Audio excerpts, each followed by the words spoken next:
All right, everybody. So we're going to start with number 12. All right. So it says, based your answers to questions 11 and 12 on the data table below and on your knowledge of earth science. And um, I just want to make sure that you guys are also reading the background information anytime you're seeing a data chart, a data table, or a graph. All right. I'm just going to skip past it just for the sake of time. So when I look at 12, it says, based on the data table, describe the relationship between the altitude of the sun, right? That's my one variable, and the length of the shadow. All right, that's my other variable. So data table, I'm going to look at what are the numbers doing for the altitude of sun in degrees, right? So as it goes from 9, 10, 11, 12, right? I see that the numbers are increasing. I'm going to put a plus in between when the numbers are increasing. All right. And I'm going to put a minus in between numbers that are decreasing. Okay. And so when I look at shadow length of in meters are decreasing in between them, right? So minus, minus, minus, minus, and I'm going to put a plus when the numbers are increasing in between. Now I'm going to take a look. When I look at the first half of the chart where I see it's increasing on altitude of the sun, what is it doing in the shadow length? It's decreasing. One category is increasing, the other category is decreasing. All right. That means that they're moving in the opposite direction, right? In terms of increasing or decreasing. Then when I look at the bottom half of the chart, when altitude of the sun is decreasing, I see that my shadow length is increasing. So what does that show me when I see that when one category is increasing, the other category is decreasing? It is an indirect.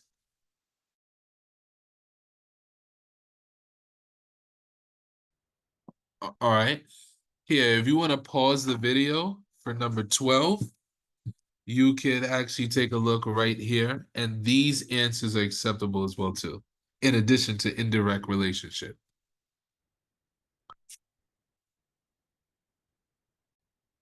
All right, number 13, right? It says on this number 13, on the grid below, construct a line graph by plotting the data for the earthquake depths shown in the data table and connect all 5 plots with a line.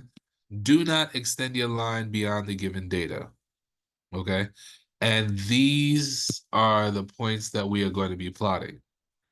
So once again, especially if you're someone who struggles with plotting points, my advice is to fill in the gaps. All right. I'm actually going to label what each line is going up by, and then you can plot your points.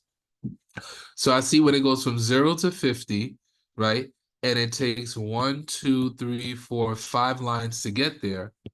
I'm going to do 50 divided by 5, and that lets me know that 10, each line is going up by 10.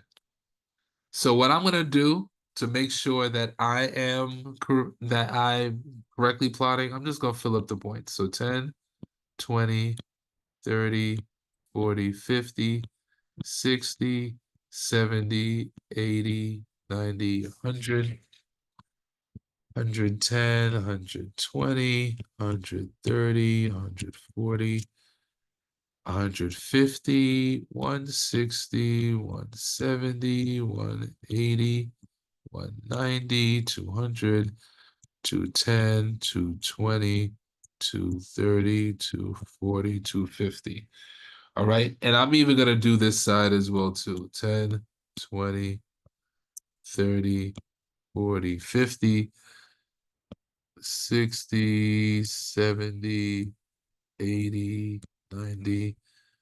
All right, you can even write vertically the numbers, right? Just for the sake of space.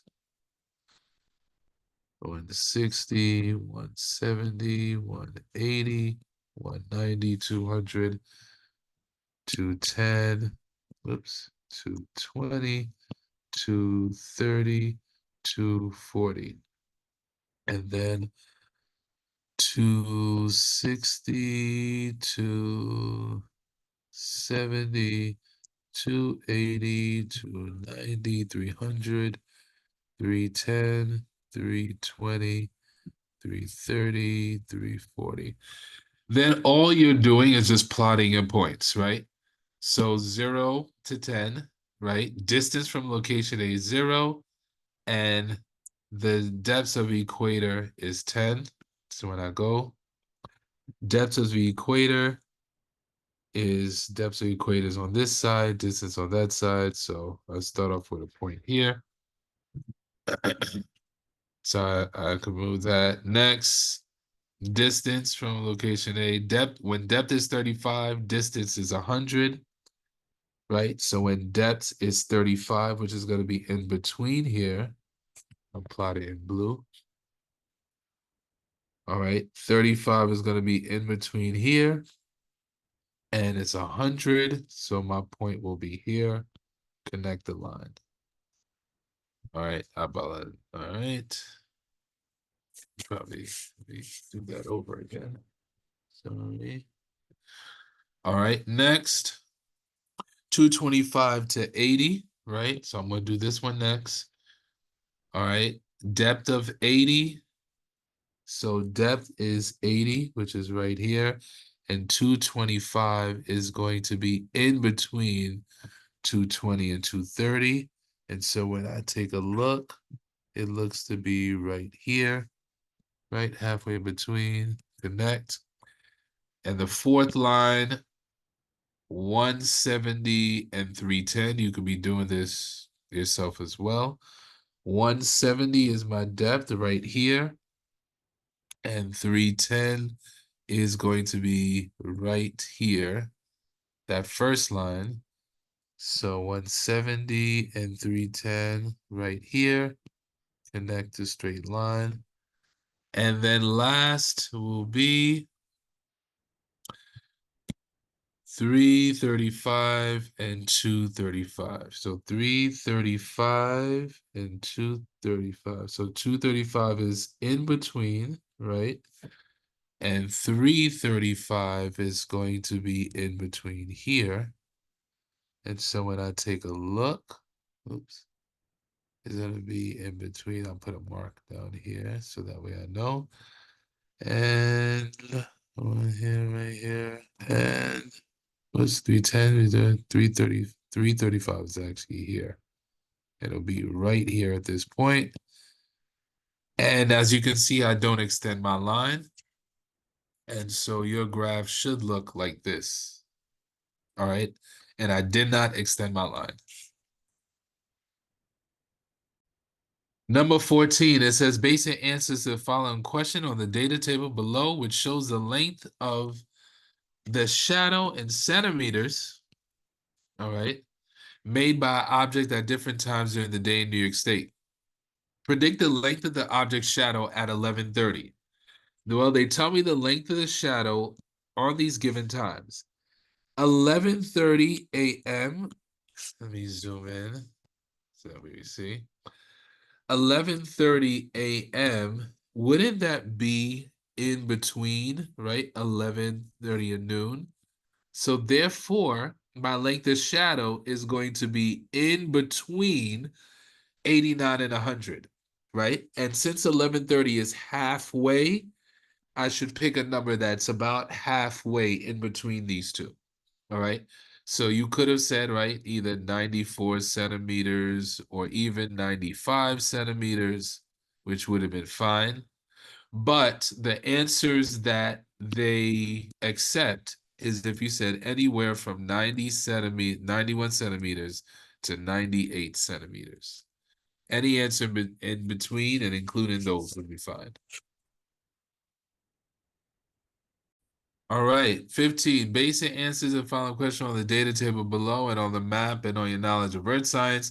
The data table shows latitude and longitude locations of the center of Hurricane Adela recorded at the same time each day from September 12th to September 18th, 2014. All right. The data table also shows the hurricane's barometric pressure.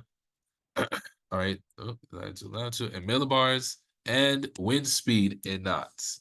The location of La Paz, Mexico is indicated on the map. So this is the data chart. And they're saying using the set of axes, draw a line to represent, so I'm going to draw a line to represent the general relationship between barometric pressure and wind speed associated with Hurricane Adela. So I want to see what is this relationship. So once again, I'm going to put a minus in between two numbers when they're decreasing. All right, so minus, and then I see plus. I see plus, I see plus, I see plus. And then for wind speed now, all right, 50 to 65 plus, 65 to 120 plus, 120 to 110 minus, 110 to 55 minus, 55 to 40 minus, 40 to 25 minus, all right? My pluses and my minus just show when the numbers are increasing or decreasing. And so let me look at my two categories to see what's taking place. When barometric pressure decreases, right, the wind speed is increasing. Look at that relationship. Are they opposites? Right? And then look what happens when my barometric pressure was getting bigger. Look what happens to my wind speed. It's getting smaller. So in this point, now you have numbers increasing and the other categories decreasing. When the numbers are moving in opposite directions, this represents an indirect relationship. All right. So therefore, how does that look on my graph? Well, when I'm drawing a line to represent the general relationship, all right, I'm going to draw a line that represents what? An indirect relationship. So an indirect relationship could look like this. All right. And if you look at the answer sheet, they would have accepted any of these choices. All right.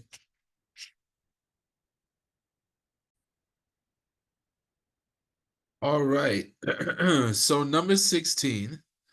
Number 16 here states, calculate to the nearest tenth the rate of change in the volume of the aerial sea in cubic kilometers per year in the 40 years from 1960 to 2000. So remember in our reference tables, all right, we look at page 1. The rate of change is right here. And the problem already gives us the time, right? Change in value over time. That is a formula we're using. Rate of change is equal to change in value over time. So, a rate of change is equal to change in value over time. All right. And so when I when I go, I know my time is going to be 40 years, right? So I'm going to put 40 years on my denominator. Now, they want me to define the rate of change of the volume of the aerial sea in from 1960 to 2000. So what is the volume I'm looking at? Not surface area, because the question didn't say surface area. The question focused on volume. So at 1960, the volume was 1,064. All right, so 1,064. All right. And what was it at 2000? It was 400. So I'm going to write 400 and yeah. And you know this units is in cubic centimeters to the third. All right. Now, when I solve all of this, right, 1064 minus 400, that gives you 664 divided by 40. All right. And when you divide, you get one number, 16.6, when you round it. And what are my units? They tell me the units of rate of change right here. KM cubed over years. All right, that's the end of this video. Make sure to like, share, and subscribe. Have a wonderful, blessed day. Take care.